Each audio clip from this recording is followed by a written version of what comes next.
Buenos días, aquí nos encontramos en la semana IDMESKIL, como ustedes saben, en este intercambio de información entre las diferentes carreras. Nuestros profesores, con mucho cariño, han preparado diferentes charlas para poder explicarle a la comunidad IDMA, desde la carrera, desde el propio sentir de la carrera, qué es lo que han estado desarrollando, qué es lo que han logrado, ¿no es cierto?, durante todo este tiempo de enseñanza y aprendizaje, porque enseñar también es aprender.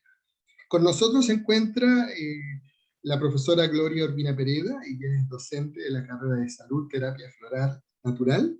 Ella es técnico en salud y terapias naturales, y también ella orgullosamente es exalumna de nuestra institución de IDMA. Por lo tanto, le damos la bienvenida, ¿no es cierto? Bienvenida, Gloria. Ella nos va a dar una charla acerca de por qué enfermamos y desde una mirada de la terapia floral. Ella nos va a explicar, ¿no es cierto?, esta temática, va a desarrollar esta temática desde sus conocimientos. Recuerdo que este ciclo de charlas está marcada dentro de los objetivos de transferencia de conocimientos interdisciplinarios de la estrategia IDMA-SKIL, habilidades sustentables para Chile y el mundo.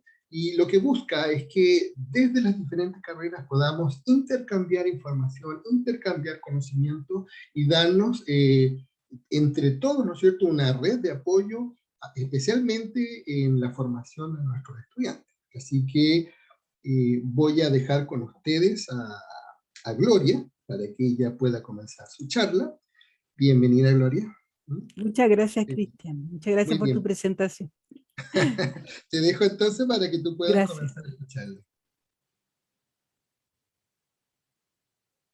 Bueno, bienvenidas, bienvenidos a esta propuesta que traigo hoy día para ustedes.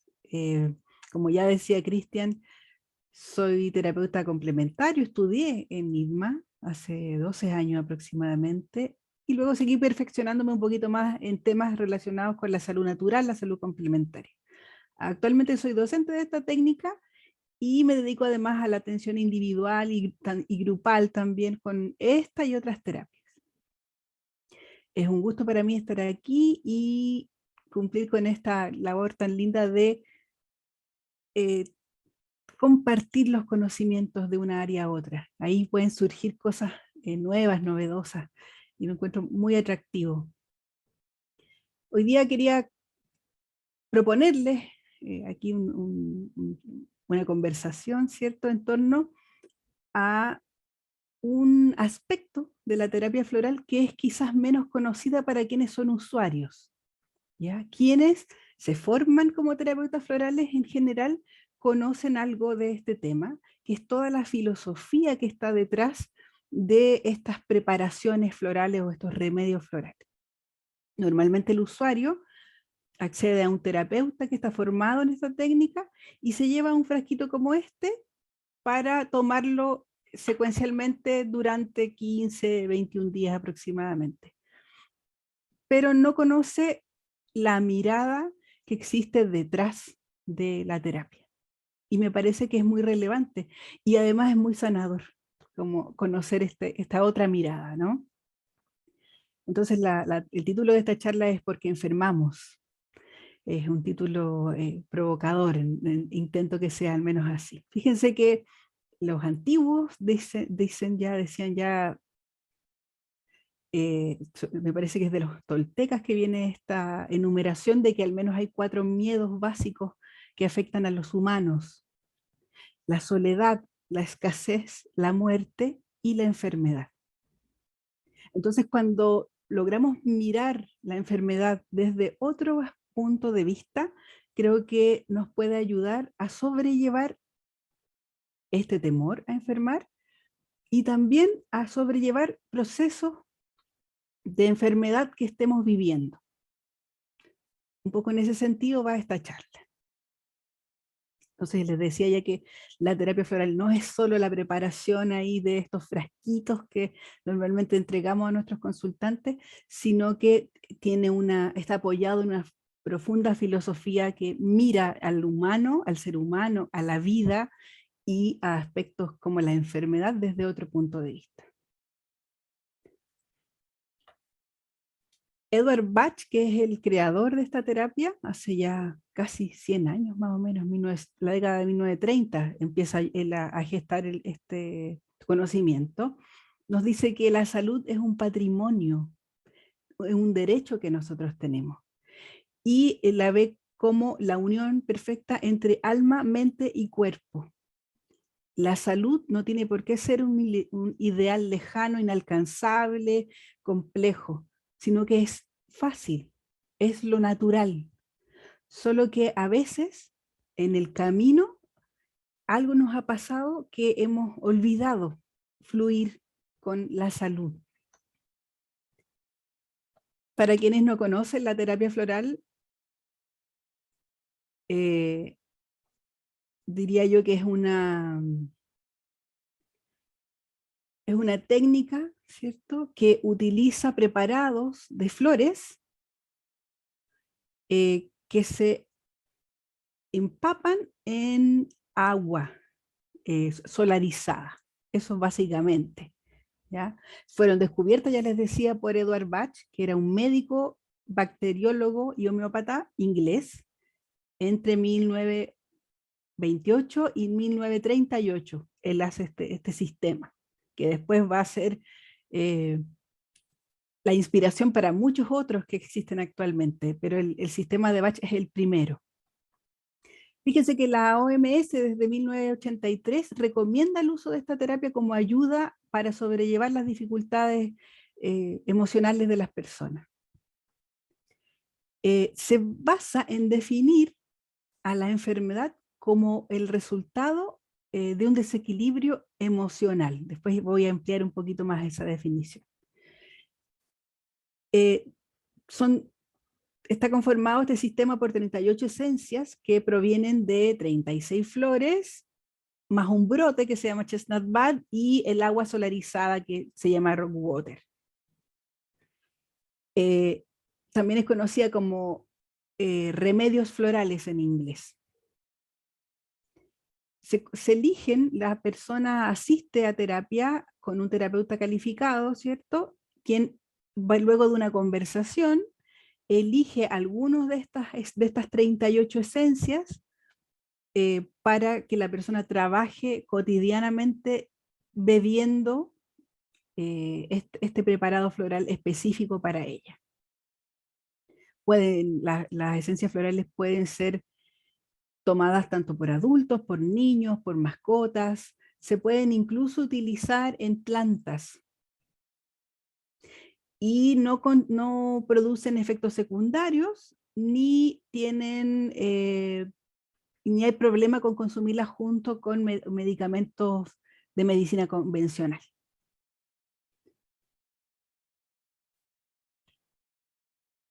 Ya les decía que Edward Bach es una persona que se forma en la medicina convencional, un médico tradicional, le podríamos decir.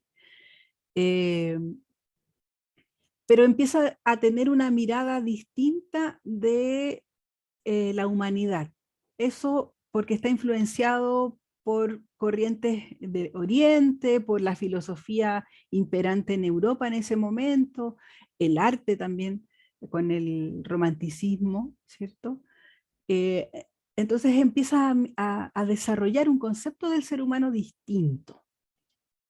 ¿Ya? El humano es considerado como polar, como que tiene dos aspectos que entran en disputa. Un aspecto es el alma, que es el ser impercedero, el ser sabio, que sobrevive incluso más allá del cuerpo físico, y una personalidad que está forjada con el contexto en donde se nace, con los padres que se tiene, con el nivel socioeconómico, la personalidad, que podríamos asociarla a la definición que en otras áreas se llama ego, puede caer en disputa, en enfrentamiento con el alma, que es nuestro aspecto sabio, luminoso. ¿Ya? Así describe entonces Edward Bach al ser humano. ¿Ya? Entonces el alma tiene perdón, me salté ahí. El alma tiene genera una elección al venir al encarnar en este mundo, que la personalidad debiera llevar a cabo. Lo que ocurre es que a veces la personalidad, producto del entorno o a veces de malas decisiones, se aleja de este caminito que tiene trazado el alma.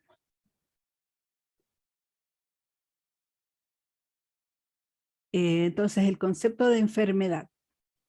La enfermedad no es un castigo, ¿ya?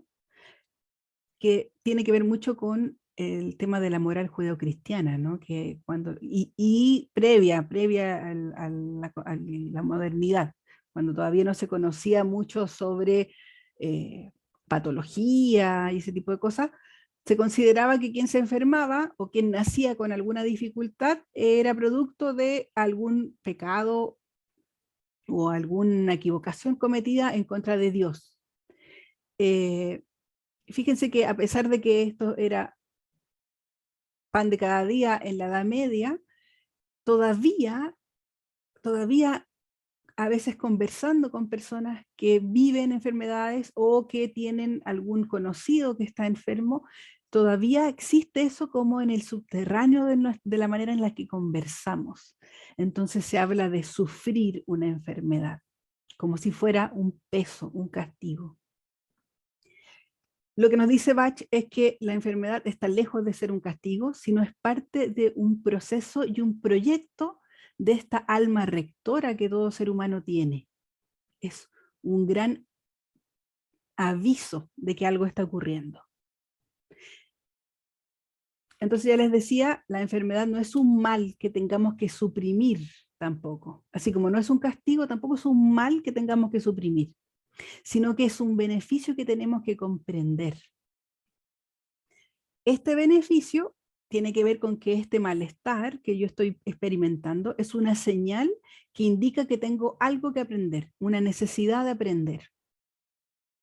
La enfermedad, entonces, es la oportunidad para mejorar, para corregir un defecto que yo poseo o que mi personalidad está experimentando. Por lo tanto, no se tiene una enfermedad, sino que se está enfermo o se está enferma. La enfermedad además va a revelar partes oscuras, rechazadas de nosotros mismos, para que podamos entonces mejorar.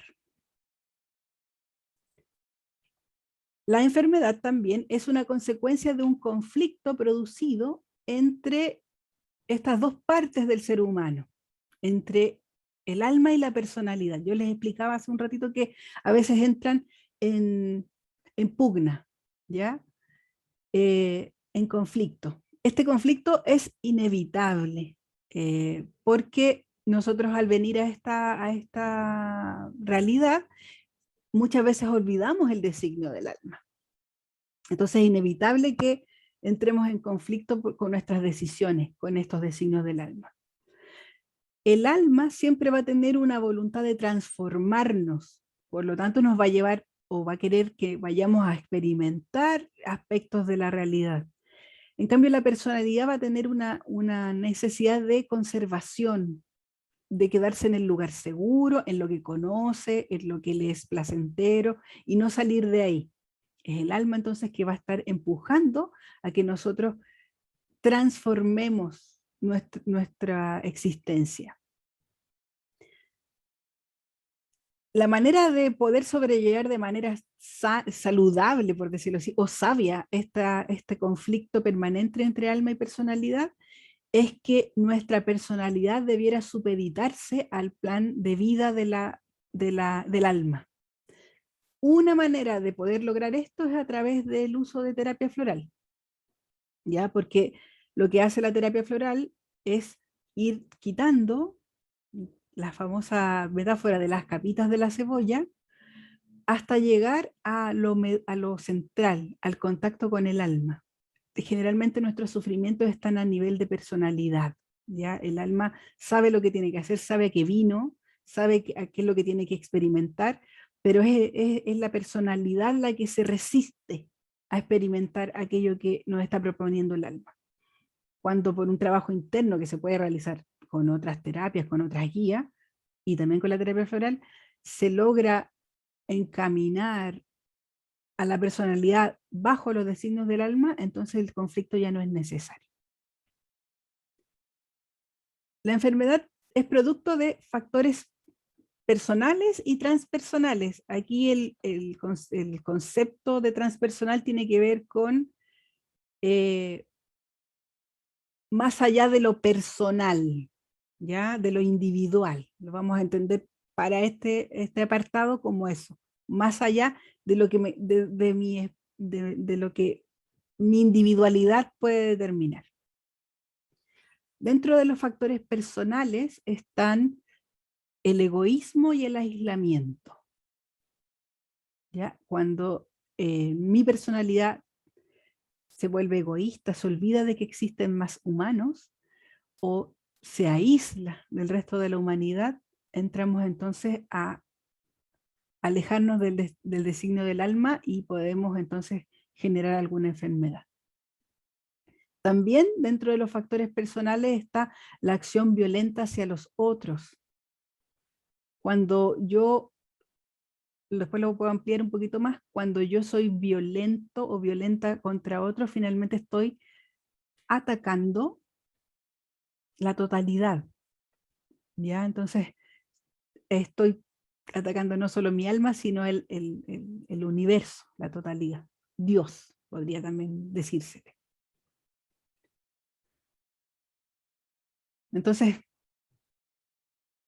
la crueldad frente a los demás da lugar entonces a un conflicto que puede desembocar en la enfermedad. Y de los factores transpersonales, de estos factores que son van más allá de la individualidad,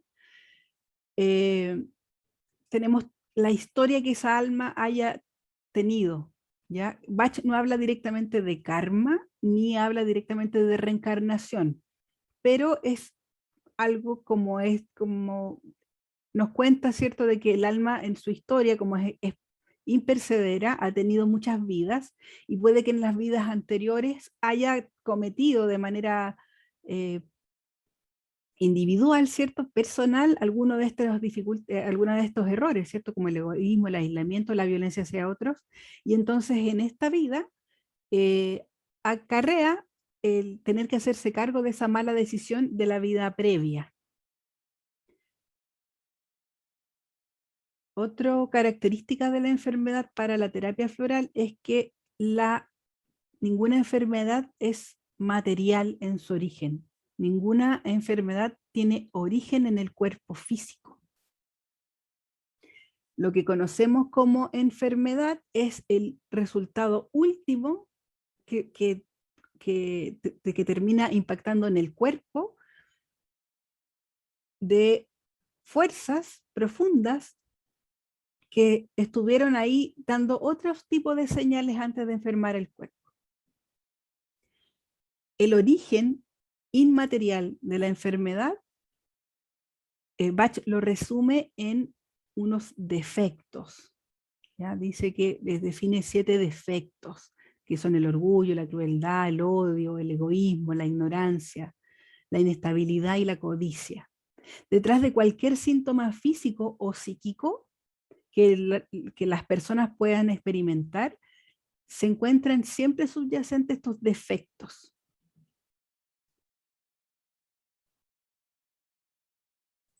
Entonces, su origen no puede ser material, sino que tiene que ver en decisiones y comportamientos de la personalidad. Y la última característica que describe Bach en torno a la enfermedad es que la enfermedad no tiene nada de accidental. No nos enfermamos de cualquier cosa. ¿Ya? El órgano, la función que afecta, no son casuales. Los síntomas indican qué tan ajustada está la personalidad transitando por el designio del alma, por este camino evolutivo que ha desarrollado el alma. La naturaleza de nuestras enfermedades físicas nos ayuda a comprender qué desarmonía mental está en su origen. esto no es tan desconocido ahora actualmente porque a partir de la metafísica, algunos desarrollos en los años 80 hacia adelante, nosotros ya tenemos, hay algunos libros, de hecho, La enfermedad como camino, algunos de Louis Hay, que ya más contemporáneamente la biodecodificación, nos indican que la enfermedad tiene un significado que no es material, ¿ya? A pesar de que está afectando un órgano. Pero piensen que, ya les decía yo, esta filosofía que está detrás de la terapia floral, del ejercicio de la terapia floral, viene desde una época, desde más o menos la década de 1930, ¿cierto? Y donde el contexto mundial era muy distinto. Estábamos en un periodo de entreguerras, entre las guerras mundiales. Entonces, es muy revelador que en Occidente haya una persona de formación científica que, que tiene esta manera de ver la enfermedad, ¿ya? Que no es accidental, que tiene un origen y este origen tiene que ver, o sea, este órgano que puede estar afectado o esta función que está afectada tiene una correlación con una situación mental de la persona. Las causas de las enfermedades ya se las había aquí yo relatado, ¿cierto? Son estos 7 defectos, ya partiendo por el orgullo. Algo súper importante es que Bach nos dice que todos estos defectos tienen potencial, son potenciales desarrolladores de virtud, ya por lo tanto tampoco, se acuerdan que la enfermedad no es un castigo, entonces no es que yo me enferme por ser orgullosa, toma, ahí tienes tu castigo por haber sido orgullosa, sino que es una alarma, una alerta para decirnos, si estás cayendo en la trampa del orgullo, tienes en potencia el desarrollo de la humildad, ya que sería la virtud opuesta. Entonces la invitación en la terapia floral no es a combatir el orgullo, a dejar de ser orgullosa, orgulloso, sino que a cada día darle un poquito de mayor cuidado, mayor intención a la humildad, ya que es la virtud que complementa el orgullo. Por lo tanto, cada una de estas causas de la enfermedad tiene, es un germen, es una semilla para el desarrollo de la virtud. El orgullo, Bach lo define como la falta de reconocimiento de la pequeñez de la personalidad y de su absoluta dependencia del alma. Es como que la persona se olvidó totalmente que tiene un alma rectora que decide las experiencias que va a vivir en esta tierra y se adjudica todos los desarrollos, los aprendizajes al aspecto egoico, al aspecto de la personalidad. Entonces se olvidan de que estos éxitos, incluso fracasos, también podría ser, no se deben solo a esta pequeña personalidad que todos tenemos, sino que son bendiciones otorgadas por la divinidad, por nuestros congéneres, ¿no? Nuestros compañeros de ruta, que son los otros seres humanos. Entonces hay una pérdida de sentido de proporción en el orgullo. Parece que nos creyéramos más grandes. ¿De acuerdo? Me acuerdo por ahí una frase de John Lennon, ¿no? Somos más grandes que Jesús. Esa sería una frase típica de orgullo, ¿no? Entonces la frase clave que hay detrás del orgullo está el yo puedo solo, yo no necesito a nadie, yo solo. Todas las frases que están relacionadas con eso están hablando de que está el defecto del orgullo activo. La lección que tiene que aprender alguien que entra en esta dinámica de orgullo es que debe aprender a respetar y comprender la fragilidad del hombre frente a la totalidad, frente al universo. Ya tiene que volver a ecualizar su tamaño. La virtud, ya les decía, desarrollar es la humildad. Ay, me corrí, perdón. quienes tienen activo en su personalidad el tema del orgullo pueden llegar a sufrir en síntomas físicos rigidez, entumecimiento del cuerpo, ¿ya? Y en temas psíquicos habla Bach de esta cosa de la arrogancia, el autoengrandecimiento. La segunda causa de la enfermedad, el segundo defecto, es la crueldad. Ya la crueldad niega que somos todos uno, ¿ya? Porque si yo te daño a ti, soy cruel contigo, o cruel con la naturaleza, o con un animalito, estoy olvidándome de que también es parte de mí.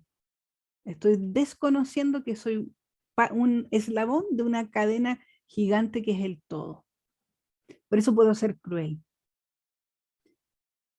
Frases que podríamos asociar a la crueldad es cuando no me importa hacerte daño. Y eso hay muchísimas otras, pero todas las que tienen que ver con eso. No me importa hacerle daño al vecino, no me importa lo que le pasa al vecino.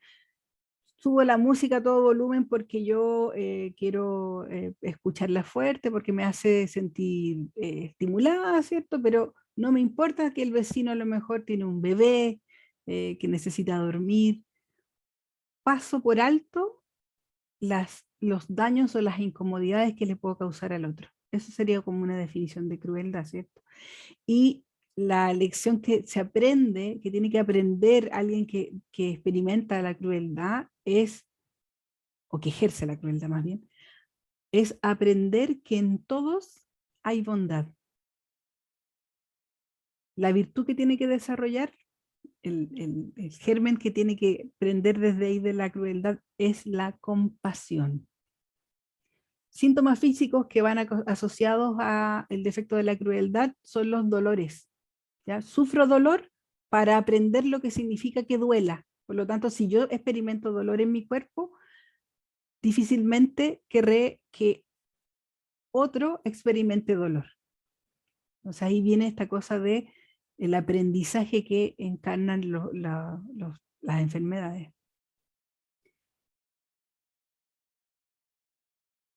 Después viene, ¿cierto? Teníamos ahí en la lista el odio. El odio considerado como lo contrario al amor.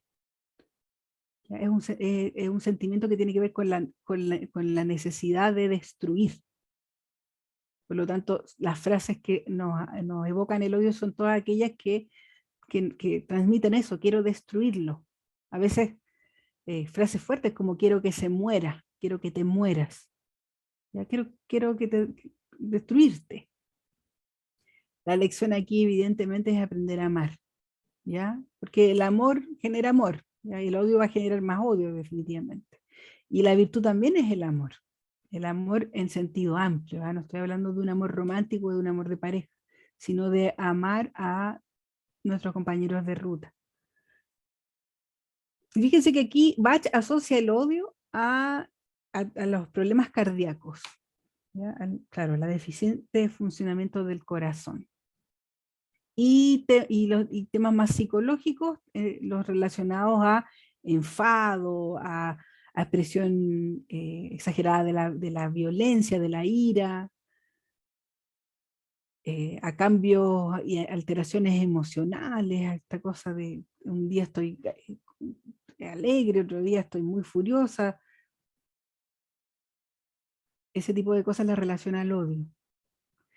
Después tenemos el egoísmo, que también es una manera de negar la unidad. Se me olvida que hay semejantes, ¿ya? Bach lo describe en una frase que es bien intensa para mí, ¿no? Que es que no debiéramos anteponer nuestros intereses al bien de la humanidad y al cuidado y protección de quienes nos rodean.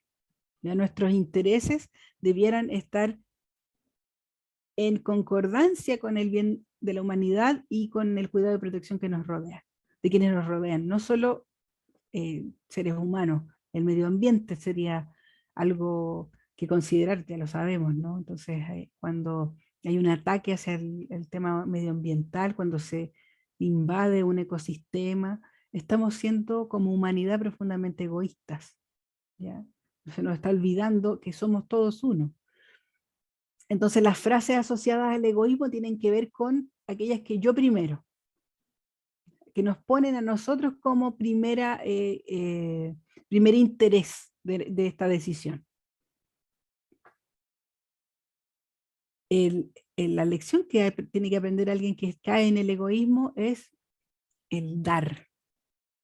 ¿Ya? Aprender a que también hay valor en la entrega, no solo en el recibir, sino en la entrega. En el tema del egoísmo, Bach no desarrolla el tema de físicamente donde lo podemos notar, a él no lo hace. Sí dice que psíquicamente tiene que ver con las neurosis, ya con estos trastornos nerviosos y con alteraciones emocionales, sin que haya un arraigo físico en el sistema nervioso. La persona está en un estado nervioso sin tener su sistema nervioso físicamente alterado. Otra causa de la enfermedad es la ignorancia, ¿ya? Ojo que aquí no se relaciona con no tener ciertos conocimientos, ¿ya? Sino con una incapacidad de interesarse por aprender, ¿ya? El fracaso del aprendizaje tiene que ver con negarse a ver otras cosas cuando tenemos la oportunidad, ¿ya? A mirar de otra manera, ampliar nuestra visión. Eso es la definición que Bach tiene de ignorancia. Va acompañado de frases, no necesito aprender nada nuevo, ya yo ya sé, yo esto ya lo sé, no quiero indagar más, esa desinterés por el comprender situaciones nuevas que además se nos están ofreciendo. El alma ha movido los hilos para que las experimentemos. Entonces, la lección que tiene que aprender alguien que está en el defecto de la ignorancia es no temer al cambio que puede generar un aprendizaje. ¿Ya? El aprendizaje lo que hace es transformarnos. Y si yo rechazo la posibilidad de aprender, no quiero transformarme.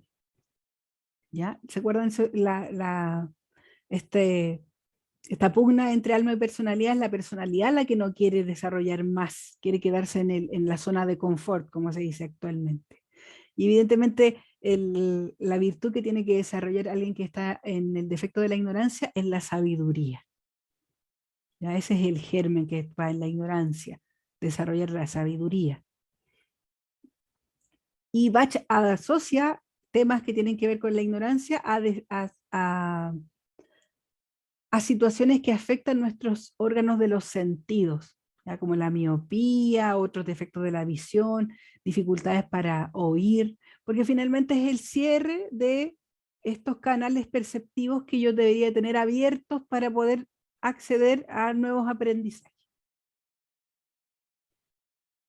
Y en los síntomas psicológicos están también las dificultades de aprendizaje. Cuando a mí me cuesta aprender algo, hay que ir a mirar ahí si será que la personalidad no quiere verse, comillas, contaminada de esta nueva información. Luego tenemos la inestabilidad, ya entendida como la indecisión. ¿Por qué a las personas les surge la indecisión? De acuerdo a la mirada bachiana, es porque deja de escuchar al alma, deja de seguir el gobierno del alma. Entonces, deja de entender que las decisiones que pueda tomar están siempre supeditadas a este designio del alma. ¿Ya? Entonces, son personas que viven, que un día piensan algo y el día siguiente piensan una cosa distinta y después al otro día vuelven a pensar lo inicial y generan esta inestabilidad en el pensamiento. ¿Ya? No tienen confianza en ellos, pero en su ser real. Ya es la personalidad la que duda. El alma no tiene dudas. La lección que tiene que aprender alguien que vive en este defecto de la inestabilidad es valorar esa particularidad interna, ya ese sabio interno, escucharse a sí misma, ¿ya? Porque esa es la voz que debiera regir. Y la virtud de la virtud que es el germen de, perdón, la virtud que está en germen en la inestabilidad, es la fuerza, entendida como la determinación. Es como decir, esto es lo que tomo, esta es mi decisión y yo me quedo con esta decisión. Continúo a pesar de que me encuentre con oposiciones a esta decisión en mi entorno o en mi destino. Y los síntomas físicos asociados para Bach tenían que ver con los descoordinaciones, los desórdenes de movimiento. Hay enfermedades neurológicas, ¿cierto?, que nos interrumpen la marcha, la motricidad fina. Ese tipo de enfermedades podrían asociarse a esta inestabilidad. Y por último tenemos la codicia. ¿Ya? La codicia, Bach la define como la negación de la libertad individual de las demás almas. Es como que a la personalidad se le olvidó que cada ser humano que nos rodea está aquí con la misma misión, desarrollar estos designios que tiene el alma. Entonces la persona codiciosa no solo quiere acumular bienes materiales, sino que desea gobernar por sobre los designios del alma de las demás personas. ¿Ya? Entonces tiene, vamos a encontrar en sus frases situaciones como disfruto tener poder, disfruto dominar, me gusta el que todos los demás me hagan caso, ese tipo de cosas tiene que ver con una codicia mucho más allá de solo acumular bienes materiales, sino que es como que vamos a ver que la persona codiciosa lo que intenta es moldear a las otras personalidades. Por lo tanto, lo que tiene que aprender es que hay que respetar la identidad y la libertad de los otros. Entonces, entendiendo esta definición que Bach da de codicia, la virtud que tiene que desarrollar desde el defecto de la codicia es el respeto, ¿ya?, por los demás. Síntomas físicos que podríamos asociar a la codicia tienen que ver con enfermedades que de algún modo van a esclavizar al cuerpo, ¿ya? Para que experimentando la esclavitud del cuerpo entienda lo complejo que sería llegar a esclavizar a otra alma, ya que está en esta escuela. Bach tenía una definición de la vida muy bonita, que era que la vida que nosotros teníamos era como ir un día a la escuela, ¿ya? Y habían días malos, como en la escuela, ¿cierto? Y habían días bonitos, pero eso no nos definía. ¿Ya? Nuestras experiencias son aprendizaje, no definiciones de nosotros o nosotras mismas. Entonces les decía ya, síntomas físicos que pueden asociarse a la codicia tienen que ver con aquellas enfermedades que de algún modo esclavizan al cuerpo. Por ejemplo, con tratamientos que tienen que ser muy regulares, estoy pensando en la diálisis, ¿no? Que se tienen que hacer sí o sí cada cierta cantidad de horas, que finalmente el cuerpo ni la personalidad pueden tomar decisiones como, no sé, irse una semana de vacaciones, porque las diálisis se dan cada 2 o 3 días, ¿no? Y entonces ahí hay una esclavitud, o cuando dependo de alguna máquina o de algún medicamento, ¿ya? Si ese medicamento no está, mi cuerpo colapsa. Y evidentemente síntomas psicológicos, aquellos deseos de dominio. Y ahí hay patologías asociadas psiquiátricas incluso que tienen que ver con el tema del dominio. Entonces, ya les decía, para resumir, detrás de todas las enfermedades están nuestros miedos, ¿ya? Nuestras angustias, nuestra codicia, nuestros gustos y nuestros disgustos. Y vamos a sanarlos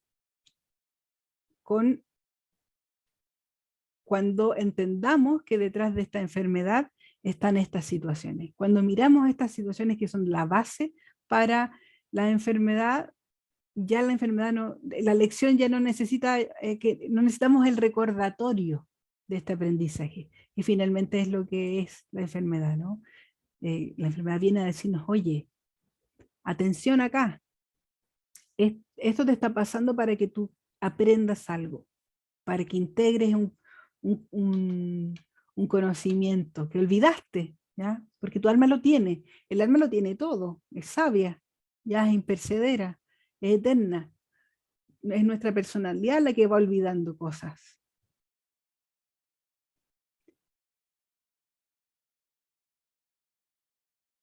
¿Cómo se cura entonces la enfermedad?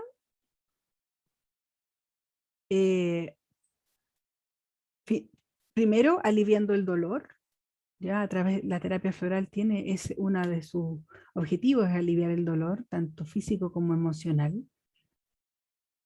Desarrollar la conciencia, ya para que la persona comprenda de mejor manera los síntomas que está experimentando y el para qué lo está experimentando. A generar una concentración, un interés de quien está experimentando la enfermedad sobre estos procesos internos, ¿ya? No sobre cómo está funcionando el cuerpo o dejando de funcionar determinado órgano o función, sino que qué proceso está acompañándose ahí. ¿Qué estoy pensando acerca de lo que estoy viviendo? ¿Qué estoy sintiendo acerca de lo que estoy viviendo? Es muy interesante porque la terapia floral no está estandarizada, no es como en la terapia, perdón, la medicina convencional, dice, por ejemplo, si un bebé tiene fiebre, la fiebre se va a describir con mayor a 37,5, si mal no recuerdo, y le vamos a dar 2 gotas por kilo de paracetamol. ¿Ya? Eso sería un tratamiento estandarizado. Da lo mismo si el bebé está interno en una institución, si está cuidado por su madre, si cuenta con el apoyo del resto de su familia, si están solitos la mamá y él, si mamá trabaja o no, no se consideran ese contexto de ese bebé, ya está estandarizado. En cambio, en la terapia floral, y no solo la terapia floral, yo diría en la mayoría de las terapias complementarias, hay un interés, una preocupación por esa identidad y cómo ese individuo vive lo que está experimentando frente a esta situación. Por ejemplo, a la fiebre. Hay individuos que se caen a la cama rendidos, no quieren nada, quieren estar en silencio, las luces bajas y tratar de pasar el trago amargo de la fiebre lo más rápido posible, con una especie de desesperanza frente a la situación, ¿ya? Hay otras personas que van a evitar, van a querer dejar de sentir esto, van a tener un comportamiento evitativo hacia ese síntoma, van a querer huir de esa situación. Entonces van a quizás a recurrir exageradamente a medicamentos o a simplemente hacer como que no están enfermos y van a ir igual a trabajar, qué sé yo. El síntoma es el mismo, ¿no? Se elevó la temperatura corporal, pero cada persona lo vive de manera distinta. Y entonces, para curar desde la terapia floral, necesitamos comprender cómo vive esa situación esa persona, individualmente. Por eso, las fórmulas florales no están estandarizadas. Podemos tratar a 5 personas que tienen fiebre, ¿cierto? Y cada una va a verlo, va a contar, va a narrar esa experiencia desde distintos lados. Entonces hay una preocupación importante por esta particularidad de cada uno. Así cura la terapia floral, ¿no? Y desarrolla esta virtud que está en germen desde el defecto, ¿cierto? Lo lleva hacia la virtud. Cuando yo he desarrollado la virtud, el aprendizaje que me ofrecía la enfermedad ya no es necesario. Y cura también poniendo atención a la individualidad, a cómo vive lo que se está viviendo cada una de las personas. Por lo tanto, el cómo cura una enfermedad desde la terapia floral tiene que ver con lo que ya les decía al principio, con que la personalidad comprenda que tiene que suprimir sus deseos, sus ideas a la voluntad superior del alma. Por lo tanto, también la enfermedad se puede curar con un desarrollo interno, con este diálogo con nuestro verdadero ser. Entonces, la terapia floral y muchas otras terapias complementarias buscan el desarrollo personal, no para desarrollar el ego, para creer que somos personas elevadas, superiores al resto, lo que se llama el ego espiritual, sino que para que cuando el día de mañana yo viva una experiencia en donde mi cuerpo deja de funcionar adecuadamente o alguna función queda interrumpida, yo entienda que ese es un mensaje del alma para que yo vuelva al camino que me trazó, porque yo necesitaba venir a esta vida a experimentar algo. Entonces, ¿cómo se cura la enfermedad? A través de esa comprensión, que en el caso de la terapia floral va acompañada de estos elixires que se obtienen de distintas flores. ¿Ya? Se obtienen de las flores porque para la mirada bachiana, la flor es la que contiene la virtud. ¿Ya? La planta, la parte previa a la flor, nos muestra el defecto y la flor nos muestra la virtud. Así que tomamos finalmente virtud líquida para que nos vaya impregnando nuestra personalidad y entonces podamos ecualizar la visión de la personalidad con la visión del alma.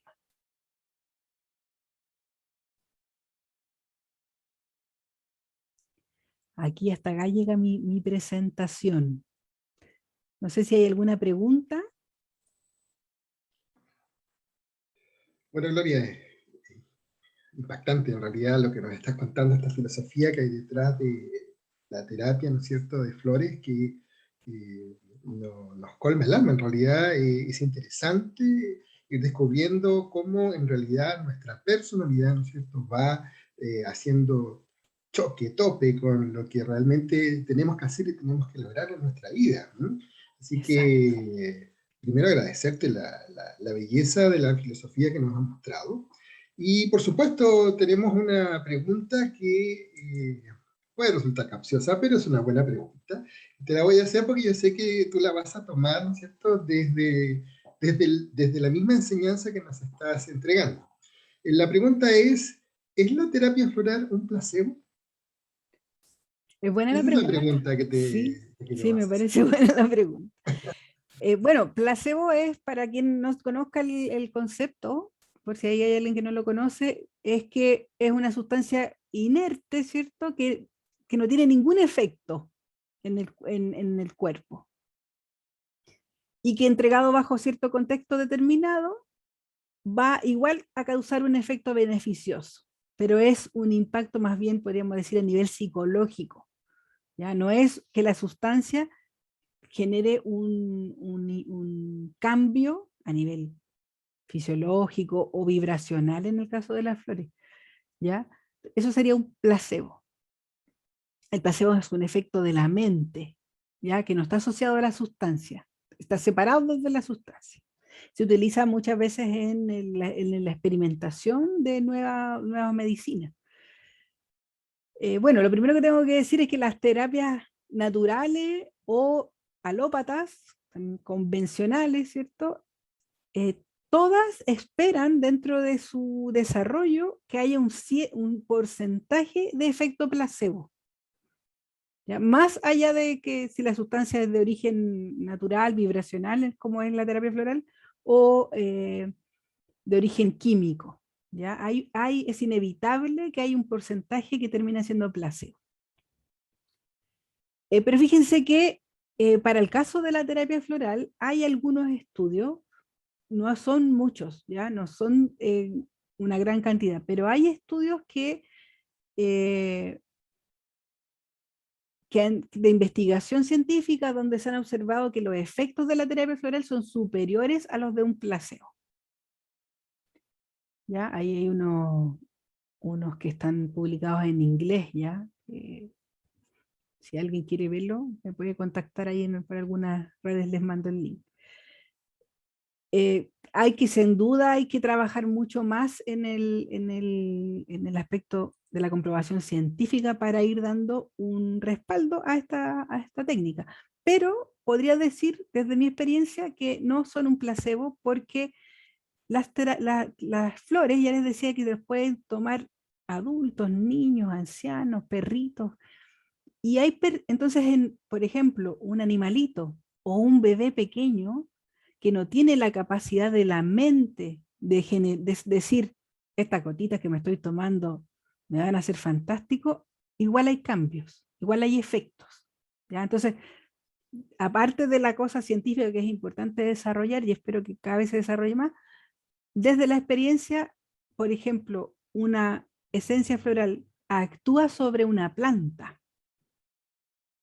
y la planta no tiene esta capacidad mental de decir, oye, esto tiene cara de remedio, así que me va a hacer bien. Así que yo diría que no, no son un placebo. Eso sí, una mal, un mal uso, una mala terapia floral va a dar placebo. ¿Ya? Cuando estoy dando las flores sin conocimiento, sin estructurar, sin entender lo que le pasa al otro, sí puedo dar placebo. Pero no tiene que ver con la sustancia en sí, sino en cómo la utilizo. ¿Ya? Como lo que pasa en el placebo científico, que son las pastillitas de azúcar. Sí, las flores podrían llegar a transformarse en estas pastillitas de azúcar si yo no conozco adecuadamente la técnica. Fantástico, gracias por tu respuesta, gracias por tu charla, en realidad enriquecedora. Y sé que todos los que han podido observar y han podido compartir tu conocimiento se van a ver beneficiados, porque definitivamente no somos solamente personalidad, no somos solamente un cuerpo, y Exacto. necesitamos abordar y necesitamos comprender estas otras áreas que cada vez van tomando más relevancia en la vida actual, más relevancia en lo que nos está sucediendo, mucho más con lo que nos está pasando ahora, que estamos tan encerrados. El encontrarnos con nosotros mismos y el encontrar el sentido de nuestras vidas se vuelve mucho más relevante que en otros momentos. Gloria, un gran abrazo, muchas gracias, y por Gracias a ti, supuesto Cristian. a toda la familia Irma, ¿no es cierto? Los invitamos a que sigan viendo estas charlas, vamos a seguir con ustedes y vamos a seguir compartiendo esta información de las diferentes carreras. Un gran abrazo y Un por abrazo para supuesto ti también. Muchas gracias mucho por la éxito invitación. en todos tus proyectos. Gracias.